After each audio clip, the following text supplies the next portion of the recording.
సుమన్ టీవీలో మీ personal and business promotions కోసం కింది నెంబర్కి కాంటాక్ట్ చేయండి. టెక్నాలజీలో ఎంత ముందున్నా అభివృద్ధిలో ఆకాశానికి నిచ్చెనేసిన ప్రకృతికి ప్రకోపం ముందు అన్నీ దిగదుడిపే.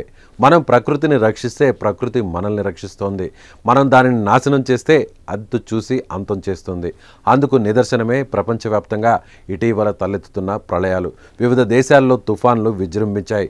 చైనా, వియత్నాం, ఫిలిప్పీన్స్ దేశాలను యాగి సైక్లోన్ అతలాకుతలం చేసింది. వియత్నాం అంతటా కొండచర్యలు విరిగిపడడంతో పాటు 3 దేశాలలో అనేక మంది మరణించారు. భారీగా ఆస్తి నష్టం జరిగింది. తుఫాను తీవ్ర బీభత్సానికి ప్రజలు బెంబేలెత్తిపోయారు. బిల్డింగులు అట్టముక్కల్లా కూలిపోయాయి. జనాలు పక్షుల్లా గాలిలో ఎగిరిపోయారు. ప్రాణాలు అరచేతిలో పెట్టుకొని 3-4 రోజులు బతికారు. చైనాలోని కొన్ని పట్టణాలు చిగురుటాకులా వణికిపోయాయి. విద్యుత్ సరఫరాలో అంతరాయం ఏర్పడిన నేపథ్యంలో సెల్ ఫోన్లు ఛార్జింగ్ లేకపోవడంతో తాత్కాలిక ఛార్జింగ్ పాయింట్ల వద్ద ప్రజలు క్యూ లైన్లో బారులు తీరారు. హైనాన్ ప్రావిన్స్లో ఈ తుఫాను కారణంగా బలమైన ఎదురుగాలులు, భారీ వర్షాలు కురిశాయి. వీటి వల్ల విద్యుత్ సరఫరాకు తీవ్రమైన అంతరాయం ఏర్పడింది. సెల్ ఫోన్లు ఛార్జింగ్ లేకపోవడం వల్ల డిజిటల్ చెల్లింపులు కుదరని పరిస్థితులు నెలకొన్నాయి. కొన్నింటిలో ప్రజలు నిత్యావసర వస్తువులను కొనుగోలు చేయలేని పరిస్థితి ఎదుర్కొంటున్నారు.